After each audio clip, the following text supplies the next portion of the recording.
Doctor ഇവിടെ ചൂണ്ടിക്കാണിച്ചതുപോലെ നിയമത്തിൻ്റെ അഭാവമല്ല, നിയമം ഇവിടെയുണ്ട്. കേരളത്തിൽ തന്നെ നോക്കൂ, 2012 ആശുപത്രി സംരക്ഷണ നിയമം അത് ഭേദഗതി ചെയ്തു 2023. നിയമം കൃത്യമായി നടപ്പിലാക്കുന്നുണ്ടോ എന്ന് പരിശോധിക്കേണ്ടത് സർക്കാരാണ്. ഒപ്പം തന്നെ IMA പോലുള്ള സംഘടനകളുമല്ലേ. അങ്ങനെ ഒരു പരിശോധന നിങ്ങൾ നടത്താറുണ്ടോ? അപ്പോൾ ഈ സമാനമായിട്ടുള്ള സംഭവങ്ങൾ ആവർത്തിക്കാനുള്ള ആ ഒരു സാഹചര്യം കേരളത്തിലെ പല മെഡിക്കൽ കോളേജുകളിലുണ്ട്. സർക്കാർ മെഡിക്കൽ കോളേജുകൾ മാത്രമല്ല, ഈ സ്വകാര്യ മേഖലയിൽ പ്രവർത്തിക്കുന്ന മെഡിക്കൽ കോളേജുകളിലും. അവിടെയൊന്നും ഈ പറഞ്ഞതുപോലെ പോലീസിൻ്റെ കണ്ണെത്താത്ത സ്ഥലം മാത്രമല്ല. ഇതിപ്പോൾ ഈ കൊൽക്കത്തയിലെ കോളേജിൽ സംഭവിച്ചിരിക്കുന്നത് ആശുപത്രിക്കകത്തുള്ളവർ തന്നെയാണ് ഈ കൃത്യത്തിൽ ഏർപ്പെട്ടത് എന്ന സംശയമാണ് ഇപ്പം നിലനിൽക്കുന്നത്. അവർ തന്നെയാണ് കൾപ്രിറ്റ്. ആശുപത്രി അധികൃത അതുകൊണ്ടാണ് ഈ കുറ്റവാളികളെ സംരക്ഷിക്കാൻ വ്യഗ്രത കാട്ടുന്നത്. ഒപ്പം ഭരണകൂടത്തിൻ്റെ പരിരക്ഷ കൂടിയുണ്ട്. അതുകൊണ്ടാണല്ലോ, കൃത്യമായിട്ടുള്ള നിർദ്ദേശം ഉള്ളതുകൊണ്ടാണല്ലോ പോലീസ് ആക്ട് ചെയ്യാത്തത്. ഇന്ന് ഈ കൊല്ലപ്പെട്ട ഡോക്ടറുടെ മാതാപിതാക്കൾ മാധ്യമങ്ങളോട് പറഞ്ഞത് താങ്കൾ ശ്രദ്ധിച്ചു കാണുമെന്ന് കരുതുന്നു. അതായത് കാത്തിരിക്കാനാണ് പറഞ്ഞിരിക്കുന്നത്. മാത്രമല്ല, അതൊരു ആത്മഹത്യയാണ് എന്നാണ് ആദ്യത്തെ ഇൻഫർമേഷൻ. അങ്ങനെയാണ് കൊടുത്തത്. ഇപ്പോൾ പോലീസ് വളരെ ലാഘവത്തോടെയാണ് അവിടെ പെരുമാറിയത്.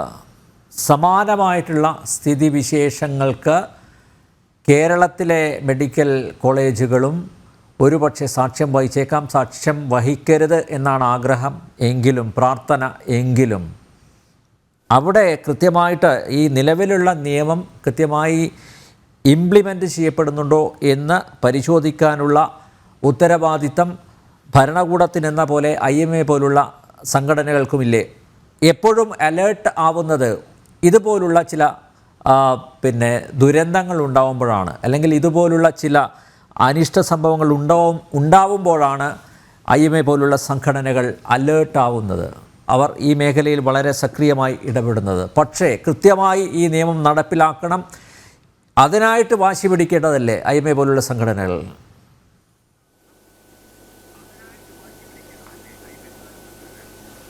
തീർച്ചയായും അത് തന്നെയാണ് നമ്മൾ ഉദ്ദേശിക്കുന്നത്.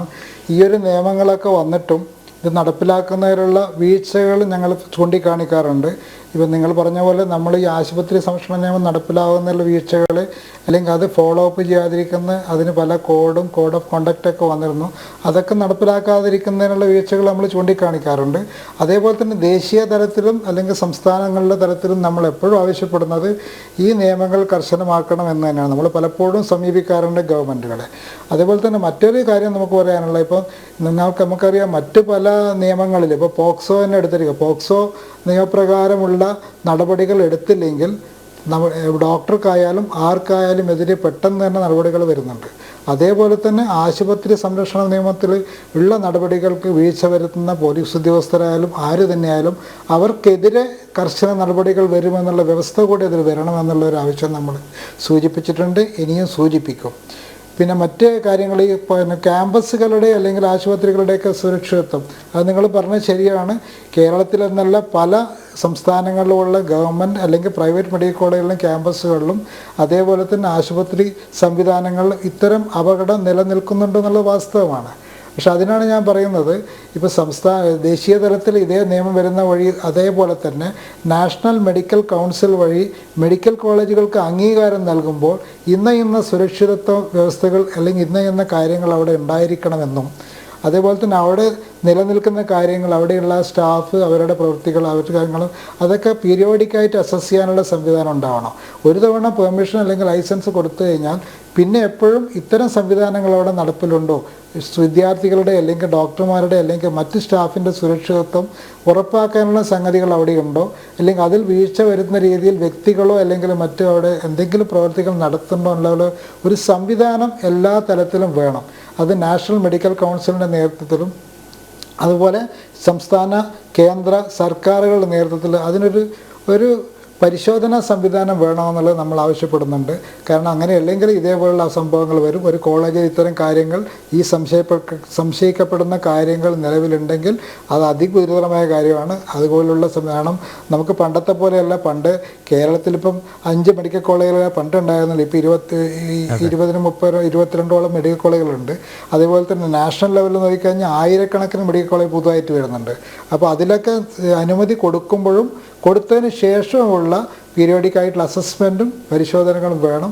അല്ലെങ്കിൽ ഇത്തരം അപകടങ്ങൾ ഇനിയും ഉണ്ടാവാം. കാരണം അവർക്ക് അവിടെ ഇന്ന പ്രശ്നങ്ങൾ നിലനിൽക്കുന്ന റിപ്പോർട്ട് ചെയ്യാനുള്ള സംവിധാനം, അതിൽ ഇടപെടാനുള്ള ഒരു ആർജവം ഇത്തരം കമ്മീഷനുകളും സർക്കാരുകളും നടത്തിയാൽ തന്നെ